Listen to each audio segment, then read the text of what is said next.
Hello, good evening, everyone. Welcome to Career Naksha live YouTube sessions. I, Rakesh Chogani, as a counseling executive at Career Naksha, is here back with another speaker of the day. The speaker for today is Nitin Shah. The topic of speech of today's session would be cognitive hypnotic psychotherapy, developing advanced therapy skills. Talking about the speaker of today, Mr. Nitin Shah, um, creating an alignment between the conscious and unconscious is the key to create sustainable transformations. Hypnosis is the key to create this alignment. Nitin Shah is a counseling psychologist, a cognitive hypnotic psychotherapist, specializes in working with an eclectic approach to coaching and therapy that seamlessly integrates and concepts and techniques from classical psychology with hypnosis, neurolinguistic programs, mindfulness, metaphors, and advanced coaching models. He also helps clients with life coaching sessions and psychotherapy sessions and mentoring coaches and psychologists. You can connect him via his website that would be shared down below in this talk session after it's uploaded on the YouTube. Also, he is the director and CEO at Institute of Clinical Hypnosis and Related Sciences, and he is also an author of Destiny of Choice. So, handing it all to Mr. Nitin Shah. Here's the speaker for your today's day. Hello, everyone. Thank you for inviting me first for this session on cognitive hypnotic psychotherapy, and also for those of you who are watching it right now live. Thank you for joining us today. Please feel free to ask your questions during the session, and I'll be more than happy to take up the questions towards the end. Uh, let's start with what cognitive hypnotic psychotherapy is.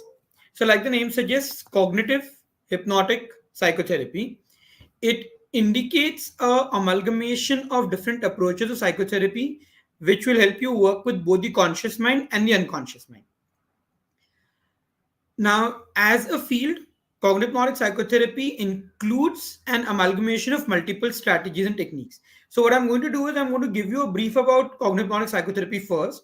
Then we will go into key concepts about cognitive hypnotic psychotherapy, and then additional details that may be useful for all of you, including the application of CHP in different areas.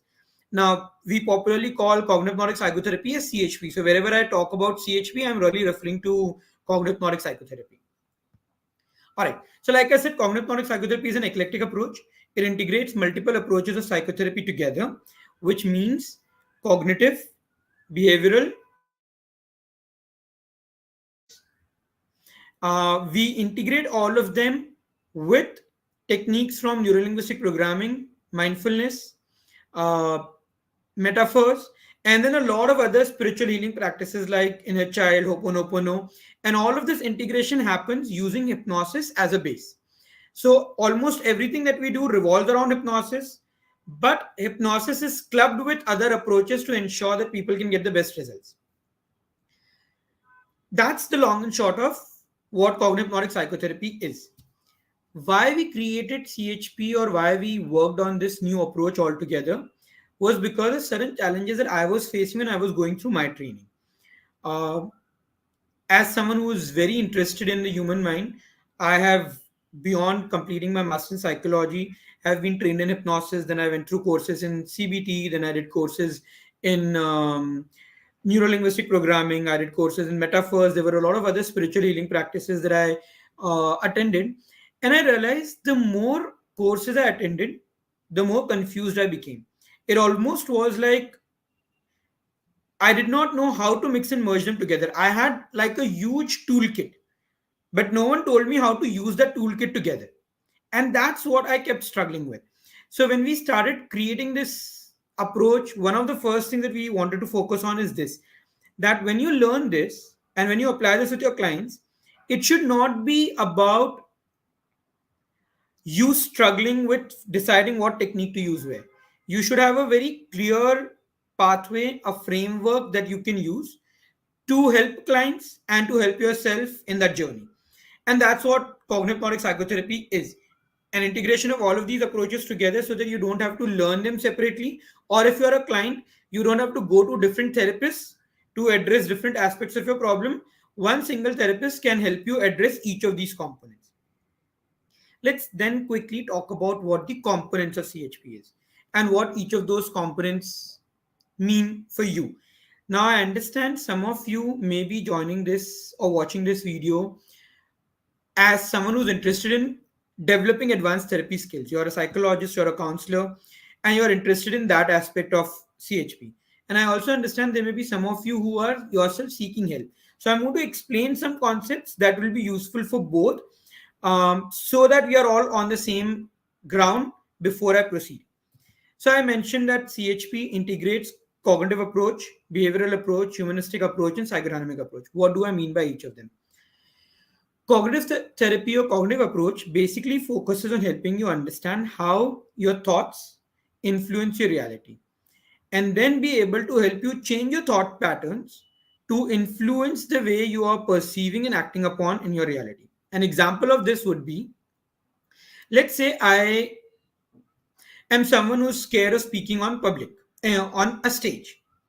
I want to address this stage fright. What happens with me? When I look at the stage, the first thought in my head is people will laugh at me. And it's this thought that makes me anxious. As a result of which, I am no longer interested in going and speaking on stage. So, if I want to learn to go and speak on stage, what do I need to change? That particular thought that people will laugh at me. Now, if I can replace this thought with something, let's say I'm well prepared and I have the potential to transform lives, this would generally trigger confidence, which will help me go up on the stage and speak on stage. So, what have I done? I've restructured my original thought that people will laugh at me with a new thought that I'm well prepared and I have the potential to change lives. This restructuring of thought becomes the basis of cognitive work, where you're helping people recognize their thoughts and change their thoughts. Then comes behavioral approach. Now, in behavioral approach, you're also working with conditioning of the mind using the reward and punishment principle. What do I really mean by this? Have you noticed how when you want someone to do something, if you reward them for it, they have a tendency to do it? And if you keep rewarding them with the same activity, the new activity or the new behavior literally becomes ingrained in their behavior. This is conditioning. And if you can connect this repetitive behavior with a reward, that further motivates me to drive myself towards that action. Going back to the example of public speaking again. Let's say today I feel anxious on that stage because constantly people have criticized me. So whenever I've been criticized, I feel bad. And because every time I'm on stage, I'm feeling bad, that bad feeling gets associated with stage. So tomorrow, if you want to help me change my feeling associated to stage, what can you do? If you can reward me, if you could tell me that, Nitin, going on stage would mean we will all clap for you. And if I like appreciation, if I like being appreciated, naturally over a period of time, this will be a conditioned response. It's not even that I would need to think that I have a potential to transform lives. I look at stage and I feel confident. I'm sure many of you have people around you. The moment you think about them or the moment you look at them, you get angry. It's a conditioned response. There are certain people that you look at and you feel happy. That's again a conditioned response.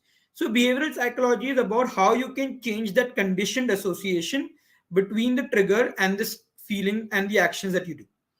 Now, that's behavioral psychology. Um, in behavioral psychology, you have a lot of techniques and strategies to help people change that condition. Then comes humanistic approach. Now, classically, when you're working with more structured approaches to therapy, it's almost like the therapist drives the process. The therapist has a structure and the client is expected to follow the structure. In humanistic approach, it's the other way around. The client is at the center of the therapy, which means it's the therapist which modifies his approaches, his techniques, his strategies to suit the requirement of the client. And that becomes a person-centered approach. And also in person-centered and in humanistic approaches, there's a lot of value associated to human potential, where people are looking at creating meaning in their life. They're looking at achieving not necessarily material things, but things that will help them move towards self-actualization. So that's your humanistic approach. A lot of humanistic therapists, when they are working with clients, will try to help clients identify what is it that will help them move closer to that self-actualization or to derive greater meaning in their life. And then you have the psychodynamic approaches, which all revolve around the idea that what's happening in our life today is predominantly a result of a series of experiences that we have gone through. There are certain memories that we may have repressed. There are certain emotions that we may have suppressed that are now driving our thoughts, our emotions, and our behaviors. And if you want to change your current behaviors and your current outcomes, you need to be able to address those past baggages that you may be holding on to. Now, this is the fulcrum of the primary approaches of psychology or therapy that exists today. Like I said, we also incorporate along with this neurolinguistic programming. Now, what is neurolinguistic programming? It's basically a model of human behavior that helps you identify patterns in things that people are doing. Once you identify the patterns, you can replicate the pattern. So this study of identifying and replicating pattern is what simplistically can be called as neurolinguistic programming. Now these patterns can be any patterns. You can observe a pattern that a successful person is following, break that pattern down into actionable steps, and try and follow the same pattern on your own. That will be one example of modeling when it comes to NLP. There could be a very successful therapist. You may want to study the therapist, break down the pattern they follow with their clients, and follow the same pattern with your clients. Again, this identifying the pattern, breaking it down, and being able to follow it becomes the fulcrum of what we call as neurolinguistic programming. Then there are metaphors. Metaphors is all about being able to convey things to people in symbolic manner. For example, um, if I were to tell you that I met someone who throws a lot of tantrum, if I tell you that that person throws a tantrum, that gives you some indication of what I'm talking about.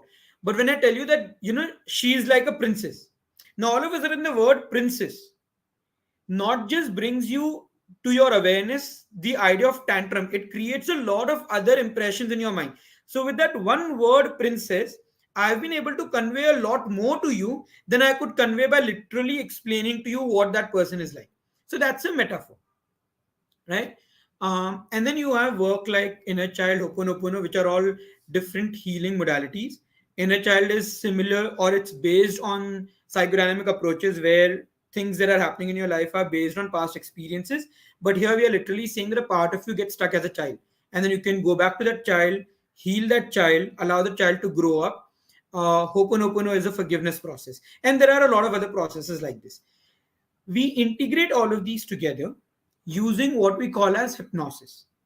Now, hypnosis is a bit interesting because a lot of us have many misconceptions about what hypnosis really is. So, let me quickly clarify this to you in a layman's term. Hypnosis is a process to create an alignment between the conscious and the unconscious. Now, what do I mean by this? Let's say I want to wake up early in the morning, and I'm sure most of us have gone through that experience where I want to wake up in the morning. I put an alarm in the night before I go off to sleep. Morning, when the alarm rings, there is one part of me which is telling me wake up, that I want to wake up. That's the conscious part. And yet parallelly I can hear this voice in my head telling me 10 more minutes, creating a sense of lethargy in me. This lethargy and this thought 10 more minutes is not something that I'm consciously able to control right now. So the thought that I want to wake up right now is a conscious thought. This automatic thought and feeling that I'm experiencing in the background becomes something that is being controlled by the unconscious. So what does that tell us? That I consciously want to do something, but my unconscious is not supporting me in that. Hypnosis is a process to help me connect with this unconscious, understand why is the unconscious not in sync with the conscious, help the unconscious address whatever needs it has, and then bring it in alignment with the conscious. To give you a couple of other examples, let's say I am someone who wants to, so I'm someone who am studying for my exams. I'm supposed to study for my exams. I want to study a subject, but every time I go online to start studying or research on it, I look at a YouTube video and I start watching the YouTube video. Retrospectively, I feel very angry at myself that I thought I would study and yet I have not studied. Why? Consciously, I decided to study. The unconscious triggered another set of response that I was not able to control. And by the time I got back in control, time had already gone by. This could also happen with people who want to quit addictions. Um, there's someone who wants to quit smoking. They want to quit it, but every time they look at the cigarette, their thought is, this is my last one. The feeling is a sense of craving. They are not creating that craving consciously. The thought, this is my last one, is not something that they're consciously trying to tell themselves. Consciously, they're trying to tell themselves, don't smoke. But again, this alignment. So when you really think of it, almost every problem that we face that we want to resolve is really this, a conflict between the conscious and the unconscious. We don't really have a way of directly connecting with the unconscious, and that's the reason why we try to consciously control the unconscious, which becomes very tiring over a period of time. Hypnosis simply becomes a process where you're able to connect with the unconscious, work with the unconscious directly. That then helps you resolve any internal conflict that you're experiencing. Because we understand hypnosis in this context, and we also understand that every problem that a person has is eventually a conflict between the conscious and the unconscious, we are able to integrate these different approaches to therapy. So when a cognitive therapy approach is helping you restructure your thoughts, they may try to help you restructure your thoughts consciously, but the objective is that at some point through repetition, the new thought should become automatic. So you're still trying to impress that thought upon the unconscious. Similarly, with repetition in behavioral psychology, when you're creating conditions, you want the conditions to be operated at an unconscious level. In humanistic approaches, many a times clients does not consciously recognize what is the deeper meaning that they are working towards, but the deeper meaning is a insight that gets generated from the unconscious. And in psychodynamic approaches, because many times these memories may be repressed, which means consciously you're not aware of it, emotions may be suppressed, that you are no longer accessing, but they're still there in the system. You're basically connecting with the unconscious to create a change over there. So, no matter which approach to therapy we are talking about, every approach eventually, knowingly, unknowingly, tries to create this alignment between the conscious and the unconscious. Given that we understand hypnosis, and hypnosis becomes the best way to create this alignment, we use hypnosis as a thread to connect each of these approaches of therapy and create a more seamless experience for the client. I hope till here this is clear for all of you. Um, Now, this is what we call as cognitive hypnotic psychotherapy. To summarize again, it's an approach that integrates different approaches to psychotherapy in a seamless, integrated manner using hypnosis as a base. What is hypnosis? A process to create an alignment between the conscious and the unconscious. In technical terms, hypnosis is defined as a state of hypersuggestibility, where someone is suggestible, is more receptive. What do we mean by receptive? And which part is more receptive? The unconscious is more receptive to the suggestions that we are giving them. Um, what is the reason that you should explore cognitive hypnotic psychotherapy? One, because it integrates the benefits of all other approaches to psychotherapy. So you're not really losing out on any approach. If you feel that I want to restructure my thoughts, because we're combining cognitive therapy as a part of this approach, as a client, you will still be able to restructure your thoughts. If you want to recondition yourself, you will still be able to recondition yourself. But if you realize that there are past baggages that you're not being able to address, and since cognitive therapy would not really focus too much on the option to be able to explore the past experiences, address them, and then go back to restructuring your thoughts. As a practice, now this was as a client, but as a practitioner, what this does is this creates a huge opportunity for you. Rather than having to refer your clients to different people for different things, you actually have the potential to be able to help the client address each of these problems by yourself. Uh, Plus, for your clients, it comes across as a seamless process. They don't really have to struggle thinking that I am going to do different things in different sessions. For the client, it's all one seamless experience, which makes it easier for the client to go through the process. One, And second, it also ensures that the client is more comfortable coming back to you for sessions over and over again, as many times as is required. Having said that, in CHP, generally speaking, it's rare for us to require more than 8 sessions for a particular issue. Most issues will actually get addressed far sooner. But 8 sessions is a rough estimate for most issues. And here we are not just talking about working at a symptomatic level. You're actually able to identify the deeper causes, the root causes, and also address them. So, what is the process that we follow in CHP? I'm going to share my screen for the next part of the process to actually help you understand the entire structure that is followed when it comes to CHP. So, along with all the techniques and the key concepts that I've explained, one key concept is soft C framework, and that's what is the next thing that I'm explaining to you as I present my screen.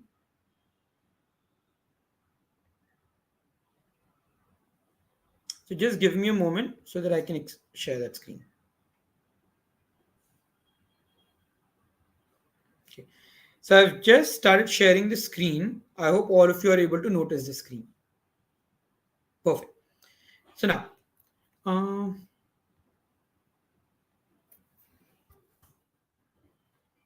so when you are working with the CHP model, the framework that we use during therapy is called the soft C framework. And this provides the overall structure to the work that we do with clients. What does the soft C structure or framework stand for? S stands for current situation, which means when a client comes to you for a session, the first step is to help the client define their current challenge, their current situation in a single line. There's a complete process that we follow to help the client reach there. We begin by helping the client to describe their challenge in as much detail as they can. Once they've described their challenge, we ask them to tell us a bit more about themselves.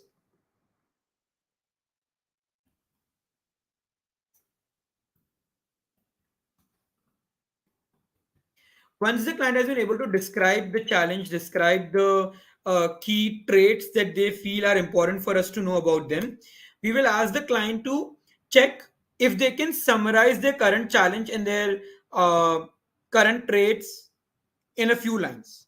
So the next step is to ask the client to summarize the overall problems that they would like to address.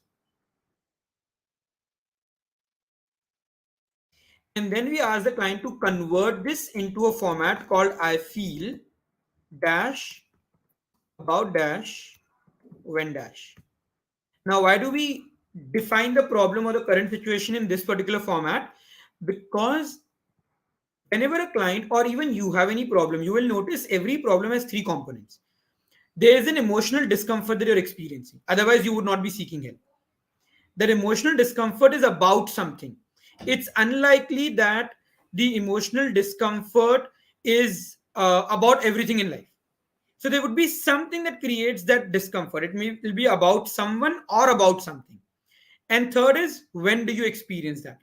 Except in cases of generalized anxiety and depression, you will notice every other feeling is fluctuating. At some point, you have that feeling, at some point, you don't have that feeling. So, when is it that you actually experience this feeling more intensely? When you have these three components, you have actually been able to describe your problem as crisply as you can. So, this is the format that we follow to define the problem. Now, this is our first step.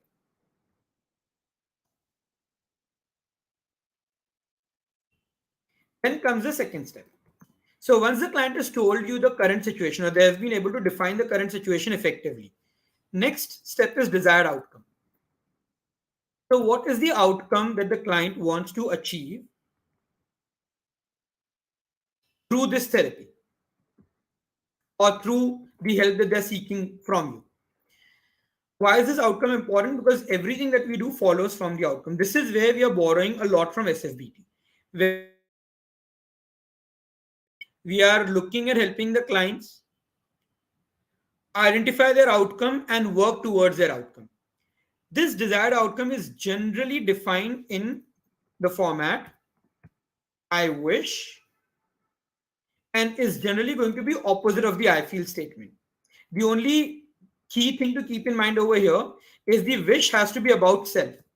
So I can't say that I wish my partner listens to me, as a therapist will not be able to help me address that. But if I were to say, I wish I could find a better way of communicating with my partner, that's a wish that I can help the client address. So it should be about the client or about myself if I'm defining the problem.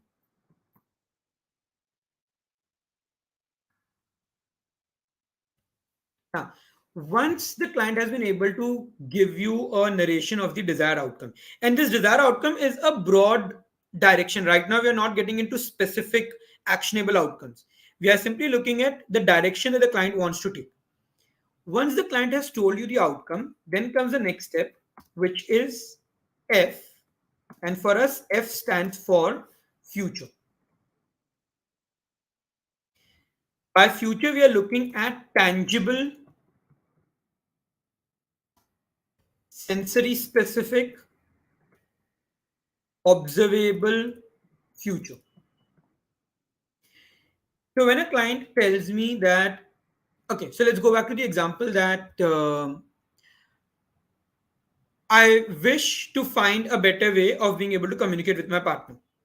Now, for me, the question to the client would be, in future, once you're able to communicate with your partner better, what will be the key indicators that you will notice that you have been able to communicate with your partner better? So the client may tell me that, you know what, my partner will be happy when I speak to her. My partner will be happy is not a sensory specific outcome because I can't see it, I can't hear it. When we talk about sensory specific, we are literally talking about hearing and seeing. So, my question to the client would be, what would you see that will help you realize that your partner is happy? I will see a smile on her face. I will notice her telling me that I'm so happy that you are willing to listen to me. um, I notice her looking into my eyes when we are having a conversation. Now, these are all sensory specific, tangible, observable indicators. So, we get as many such indicators as possible. Generally, the future writing will be almost at least 2 pages. Two A4 size pages is the level of future that we will ask the client to write. One of the reasons is this is where the motivation comes from, where the client recognizes that if this is the future that I'm going to be able to create, and these are the potential benefits from this future, it makes sense for me to put an effort today to achieve this outcome. Once the client has been able to describe this future to you, the next step is tasks and triggers.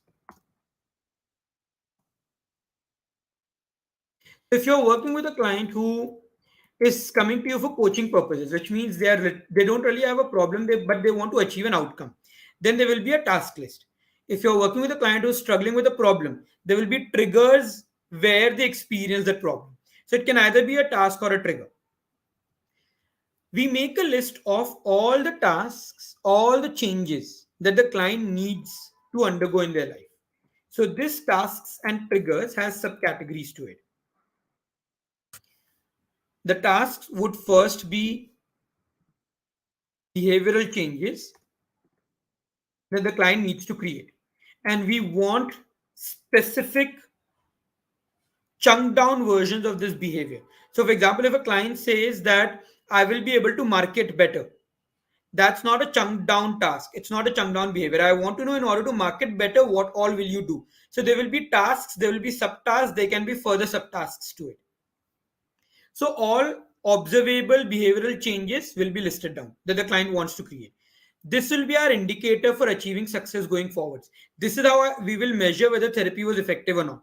All behavioral changes that the client was looking for, have they been accommodated by the end of the sessions or not? Now, in order to create these behavioral changes, the client will need to address their ongoing thoughts and feelings. So they will have to address their mental state. Now, let me backtrack a bit. So before we go to behave mental state, there are four possible reasons that will stop people from creating a change. And we would then identify what is the reason that is stopping the client from creating that behavioral change. What would those reasons be? For some people, they lack clarity.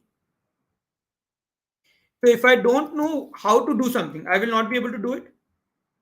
So we spoke about marketing.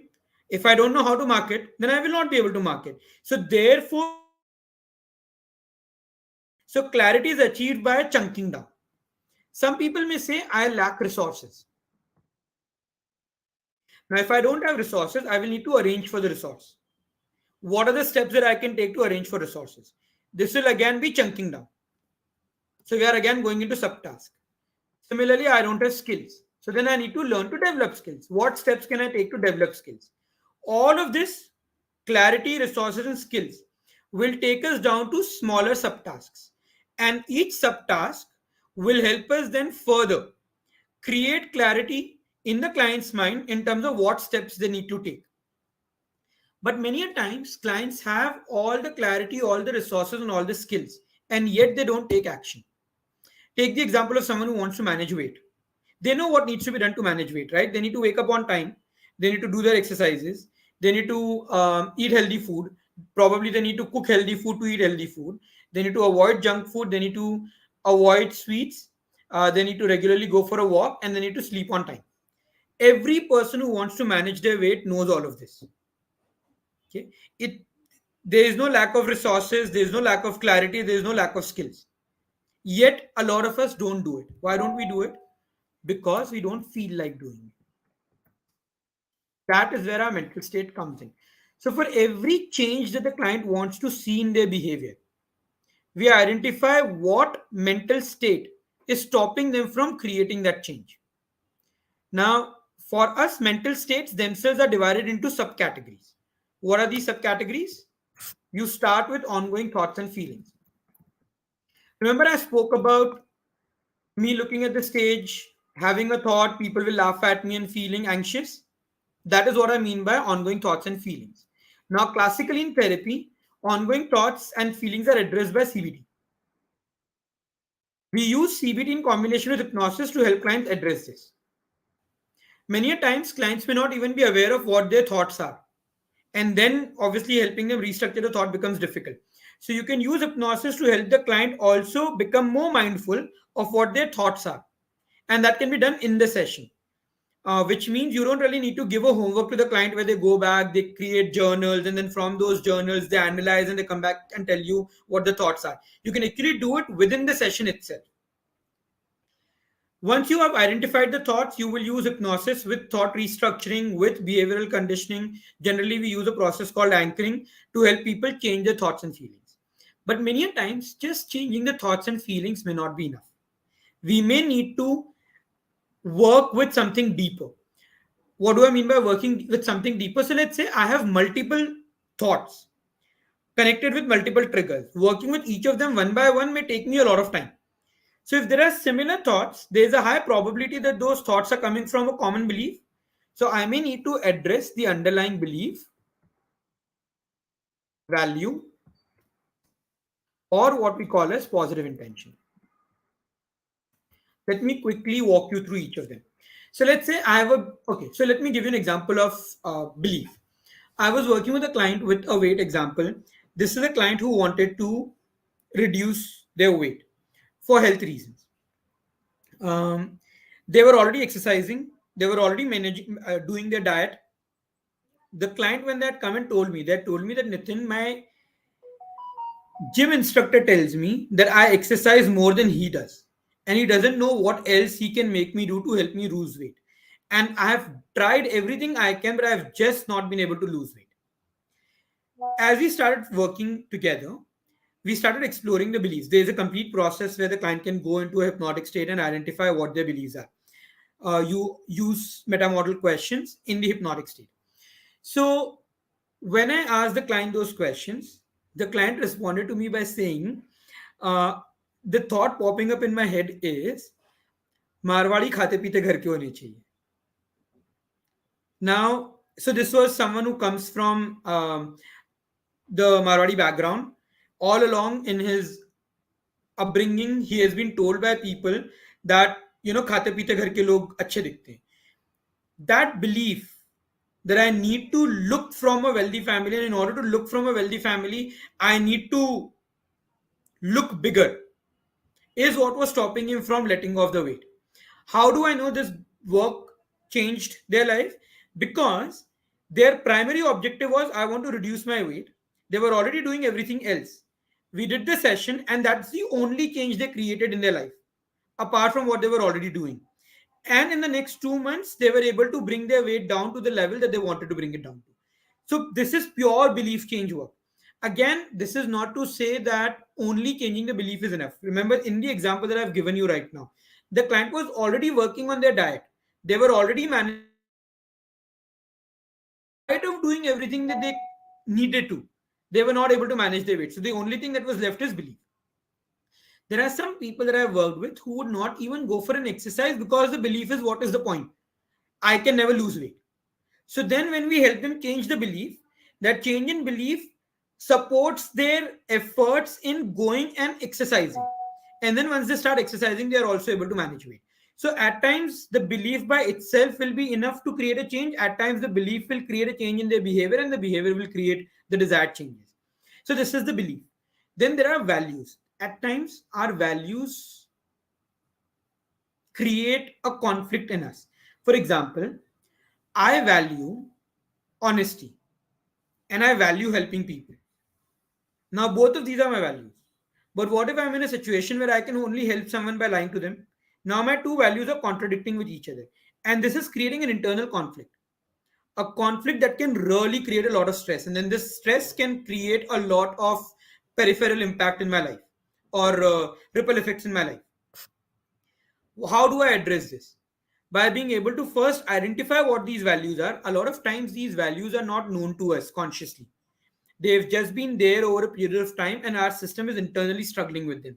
So, you can again use hypnosis with CBT questioning to be able to help clients identify what their values are, where these values are contradicting each other, and then creating a hierarchy of values to be able to help them create a change in their life. This is value work. And then positive intention. Now, positive intention is the interesting one, because classically in therapy, while we talk about secondary gains, which is the same thing as positive intention, we don't really know how to address that except for coping skills. And that's not a very reliable way of working with positive intention. So, first, let me explain to you what positive intention is. Positive intention is a benefit that we receive by continuing with a behavior that I want to change. Let me repeat this again. I want to change a behavior, but by continuing with that behavior, I'm still receiving some benefit. That benefit that I'm receiving by continuing with this behavior is what we call a secondary gain. To give you an example, okay, let's go back to the sweets example. I want to quit sweets, but my mother and my father used to feed sweets to me with a lot of love. And in my unconscious, sweets are associated with the feeling of love and appreciation. So today, whenever I'm alone, whenever I feel unloved, I have a natural tendency to go and eat sweets. Why? Because eating sweets creates that benefit of me experiencing a sense of love that I used to experience earlier. Now, unless I find a better way of being able to feel this love, quitting sweets will be difficult. And even if I quit sweets today, on the day on which I feel unloved, there's a very high probability that I will have a relapse. So, most relapses in therapy are a result of this positive intention not being addressed. Sadly, most therapies work with an assumption that relapses will happen and you can't do anything about it. You just need to learn to cope up with that. In the way we work with CHP, relapses are an indicator of positive intention. You address the positive intention, you can actually stop relapses from happening. How do you address positive intention? There's again a complete process where you use a combination of hypnosis, questioning, the concept of parts, again, which is a derivative of psychodynamics. There are different parts of us, and each of those parts may at times be contradicting or conflicting with each other. You connect with the specific part that is deriving the benefit. You ask them what the benefit is. So even if the client is consciously not aware of it, you can connect with the part, identify the benefit from that part, and then help the unconscious address that benefit. uh, I have not come across any other approach to therapy apart from certain concepts in hypnosis and NLP that address this particular component. as effectively as we are able to do it now. So that's your positive intention. And then in some cases, these values, beliefs, positive intentions themselves are powered by past experiences. So these past experiences that may be repressed at times. So this would include repressed memories. Now, what are repressed memories? Experiences that we have had in our life that are still impacting our life, but we have no recall of it. Example, let's say in my childhood, something happened because of which my trust was broken. As I started growing up, that memory is no longer known to me. I no longer remember that memory. But today, I still remember that memory. I mean, today there is no reason for me to mistrust. My parents really take care of me, my friends really take care of me, everyone pampers me, and yet my first instinct is to not trust people. So, where is this not trusting coming from? That past experience that I had, but I don't have conscious recall of it. So, it's repressed right now. So, it may include repressed memories, it can include suppressed emotions. You know how many times we end up rationalizing our emotions? And then we suppress them, we keep pushing them down so that we don't have to feel them. Only because we don't feel them doesn't mean that they're no longer there. They're still there and they're still driving our life and our behavior. So at times we need to deal with those suppressed emotions. A good example of understanding this is there are places where you feel that you have been able to cope up with different problems in your life. But at some point, a really small thing triggers you and you have a breakdown. And then you wonder, why did I have a breakdown? The breakdown is a result of the fact that there was a suppressed emotion that you did not deal with earlier. Slowly and gradually, that suppressed emotion reached a place where your unconscious was not able to handle it by itself. And then you ended up having a breakdown. That breakdown provided you with relief. If you don't address that underlying cause right now, the suppression will start happening again and you will have a breakdown again later on. And this is how repetitive breakdowns take place. So for that, we at times have to also release these suppressed emotions, address them, and replace them.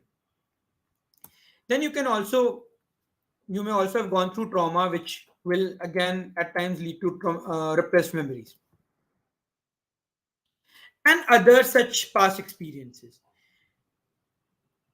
In CHP, this is how we understand the framework. These are all the things that you may need to help the client deal with to be able to address their problem effectively. Does that mean that with every client we work with all of these layers? The answer is no. In some cases, you may only need to work with the ongoing thoughts and feelings. In some cases, you may need to work with all the layers. In some cases, you don't need to do anything. You just need to help them make a list of the steps that they need to take. Basically, help them create a plan of action. And the client may actually have enough clarity to then go ahead and resolve their problem on their own. So, each of these are sub steps. They may be required in some cases. In some cases, you will only work with individual components of them. But the approach empowers us to work with each of them independently and all of them together as a whole. Now, this is where you're creating your changes. And the indicator of success eventually boils down to whether the client is able to do all the tasks that they wanted to do and have they been able to address all the triggers that they wanted to address. So this is your P. Now, we also want the client to be able to have a summary, a suggestion that they can repeat to themselves. It's like their mantra, a mantra that constantly reminds them that this is the change that they want to create in their life, right? This is similar to affirmation, but the objective over here is to simply remind the client of the entire work that they want to experience in their life through that one statement. Think of it as a mnemonic learning device. You know how at times when we are preparing for our exams and there are multiple points that we want to remember, we just take the first letter from each word and create a new sentence. This is called a mnemonic learning device. This is how we are reminding our mind that these are all the points that I want to recall. For us, that is the purpose that the summary statement serves. So that's S. Then is E, which stands for evaluation. So on a weekly basis, we review and evaluate the results that the client is getting. And if the results are in sync with what the client was expecting, we continue down the same road. If the results are not in sync with what the client was expecting, then we fine tune our process, we change our process to be able to help the client further. And finally is A, which stands for assignments.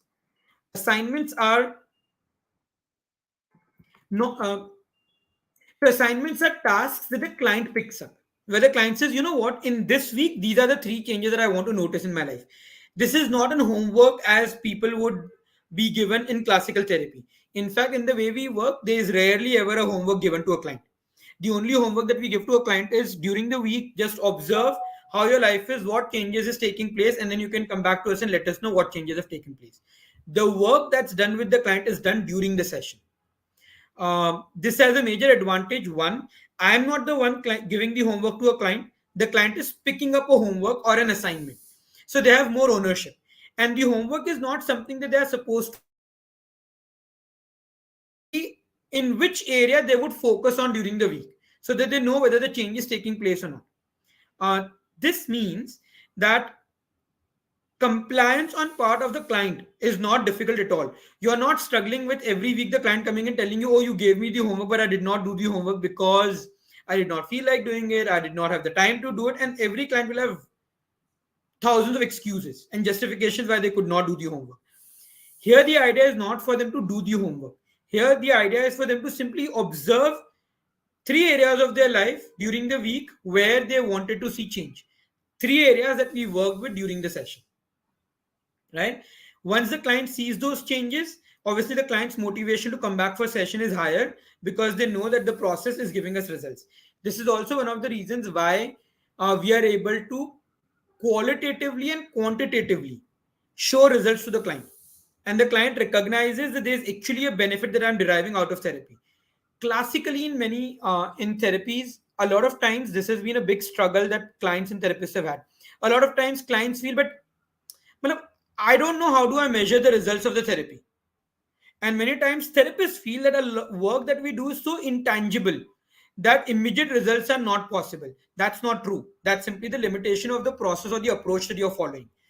There are approaches and processes that are there in place where the client can start noticing observable results from session 1 or 2 onwards. Obviously, the degree of changes will keep expanding and the client will see more and more changes with every passing session, but they can start noticing observable changes from first session itself, right? And that's what we focus on. This is the overall framework that we follow with almost all clients. Now, if you are someone who wants to become a therapist, this framework also acts as a reference point for you. So we know that our first step is to help the client define the current situation. Because during the training program that you go through in CHP, you learn probably more than 100 techniques. Remembering all of those techniques can be very confusing. So we actually provide you with a flowchart where if you're at step one of defining current situation, what are the probable problems that the client may be facing? And for each problem, what set of techniques can you use? What are the indications and counterindications of each technique? So this means that you not only have a huge set of techniques in your toolkit, you also have a literal therapy plan that guides you in terms of where to pick up which technique. And these techniques are quite flexible. So you still can pick up a technique, adapt it to the requirement of the client, and continue with a very person centric or a client centric approach to therapy. The same happens with desired outcome. So, for example, let's go back to current situation. If you're working with a client who comes and tells you, I don't even know what my problem is. I know there is a problem, but I can't pinpoint it. Now you can use something called as abstract metaphor, which is basically a projection tool to help the client project what's there in their unconscious on a painting. And then you help the client explore the meaning behind that painting and from that understand what their challenges are. And then get them back into the flow and finally help them define the I feel and the I wish statement. Similarly, if the client is not able to describe the future to you, you will do a guided discovery session in a hypnotic state where you'll help them go into the future, help them explore the future, and then they're able to narrate to you what that future looks like. Once they've observed that future, it becomes easier for them to make a note of it, right? Similarly, if the client is lacking clarity, you have a complete questioning tool called meta model that will help the client get clarity about the steps that they need to take. If the client is not able to restructure their thoughts, then you will use what we call as when then statements to help the client deal with verbal thoughts. There are some clients who have visual thoughts, which means they would not say that I have a thought 10 more minutes when the alarm rings. When the alarm rings, I have this image of a blanket and a pillow. Now, because the thought is a visual thought, classical thought restructuring may not work. You will use what we call a swish to help clients change their visual thought patterns. For changing their feelings, you will use processes like anchoring. Um, you can also use systematic desensitization in a hypnotic state. So there are like a series of techniques that can help the client change their emotional feelings. For beliefs, there are different belief change processes. The one that I really love is called levels of transformation. It can help the client explore their unconscious beliefs and can also change them. For positive intentions, there's a process called subconscious talk where you literally help the client talk to their subconscious, or in NLP, there's a process called reframing. For past experiences, you can use inner child, Hoponopono, regression, and there are a lot of other processes that can help the client tap into the past experiences that they may not even have a recall of, and then help them address those experiences. What you're really doing is you're helping the client solve problems at all possible levels. I hope this is clear for all of you, because this by far is the most comprehensive approach to therapy that I've come across. It addresses each layer of the problem, and in a way in which the client doesn't have to force themselves. Like I said, one of the key distinctive advantage of cognitive hypnotic psychotherapy is that you are not giving homework to the client that the client needs to do before they can see results. You ensure that the work is done in the session, and the only homework that the client really has is to go back and observe the changes that are taking place in their life. Okay? And that observation is almost a byproduct of how they're living their life and the work that you're doing. Also, as a part of the process, you're literally helping them develop mindfulness, because that mindfulness will become the key of them being able to observe the changes in their life. Again, are you giving them homework to become more mindful? The answer is no. You are doing processes in the session that will naturally create a sense of mindfulness in the client. And then during the week, the client will naturally notice the changes and come back and respond to you. This is the overall framework that we follow with clients. So, once again, to summarize, S stands for current situation, defining of the problem. O stands for desired outcome, the end outcome that the client wants to achieve. F is the overall future that the client wants to create. This is basically our tangible, observable, measurable version of the outcome. T stands for tasks and triggers, has subcategorization under it, which will be behavioral changes, helping the client get more clarity, help the client find ways of arranging for resources, help the client find ways for developing skills, help the client identify what mental state they need to change, and help them create a change in each of those mental states using certain set of processes that we have. Help the client summarize the changes that they want to create so that it's there as a ready reckoner with them. Help them constantly evaluate their progress and modify whatever needs to be modified along the way. And then the evaluation happens based on assignments. What are the key areas that the client wants to see changes in during this week? We generally pick up 3 areas in a given session. And then over a period of time, you basically address all the tasks, all the areas, all the assignments. This is the overall framework that is used as a part of the CHP model of therapy. Again, I hope this is clear for all of you. If you have any questions, you can leave it in the chat box and we will be more than happy to take them up. If you're watching this video later on and you're not live, still leave a comment in the uh, YouTube video playlist, and we would from time to time look at the questions and address those questions going forward. I hope this is clear till here so that I can go to the next step. So, this is what the CHP approach looks like. I've shared with you what is CHP, what are the key concepts in CHP, the soft C framework, which becomes the the base through which we apply the different techniques in CHP. I've also clarified to you that there is no real homework that we give to clients except for observing. The results in cognitive psychotherapy are very measurable, they are very tangible, and we are very particular about this. When you work with clients, the idea is not that the change is happening so subtly that the client may over a period of years see the results. No, the results have to be observable, tangible during the course of the therapy process. And almost on a weekly basis, the client can notice the measurable changes that are taking place in their life. Let's quickly look at the difference between CHP and other approaches.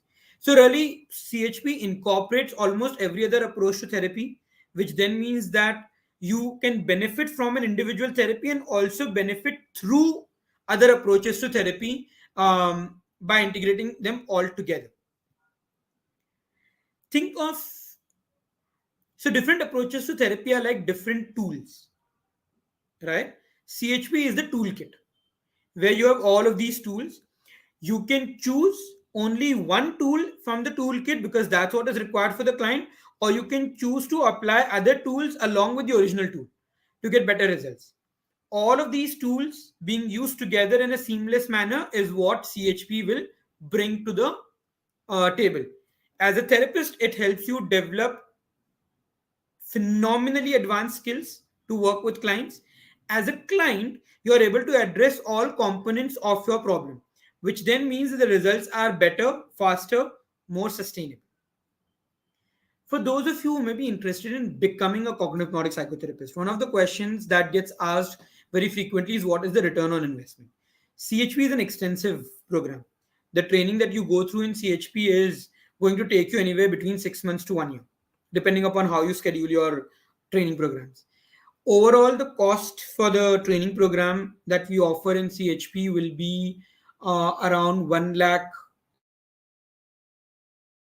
That seems too high. But if you actually do the calculations, you will realize that this is what you're getting in return is far more than what you're paying. Let's take a very basic figure. On an average, people who use CHP as an approach charge anywhere between 2,000 to 6,000 from their clients per session. Let's say you're charging even less. You're charging 1,500 per session. And it's unlikely that you would want to charge less than this with the quality of that work that you do. And as a part of the training program, you also learn how to generate clients, how to target clients more effectively, how to ensure that you're able to convert clients. So that's all a part of your training program. Anyways, coming back to the calculations and costings. So if you're charging 1,500 per session, and on an average, you will take 8 sessions per client. So that becomes 12,000 per client. In around 15 clients, you have been able to recover the investment and you have already made some profit. 15 clients means less than 2 clients per month. If you are a therapist, or a psychologist, there is no way that you would be picking this up as a profession where you have less than 2 clients in a month, right? And 2 clients in a month is really nothing. On an average, if you are full time into therapy, you would at least be working with 6 to 7 new clients every month. And again, 6 to 7 new clients is at least. Now, if you do the calculations, you realize that the recovery happens really quickly. Yes, there would be a gestation period, which means if you go through a training program right now, I wouldn't say that in the next 1 month you will be able to recover the amount, but I haven't come across a person who has not recovered the entire investment in the next 6 to 7 months. And once you've recovered it, then obviously you are just scaling it further and further. Given that you are learning to work with clients online, your initial investment is nothing. You just need probably a Google Meet connection, which is free, and you can start your practice. You don't really need to invest in your clinic and physical space any longer. So obviously your cost for setting up a practice is very low. The returns are quite decent, and the return on investment is quite good. This is basically better than any other business that you'll set up in your life. So that's your return on investment. Um, I think I've covered more or less everything.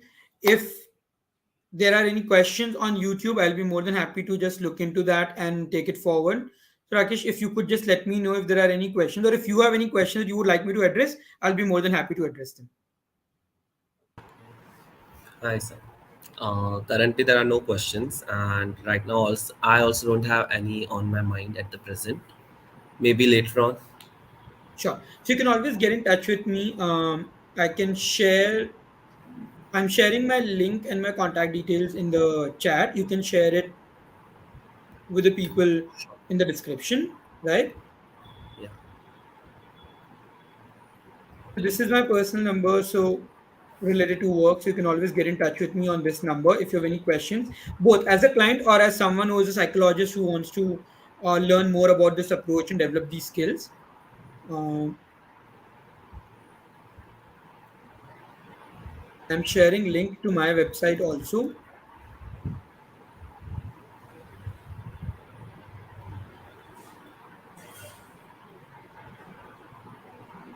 the link to course page.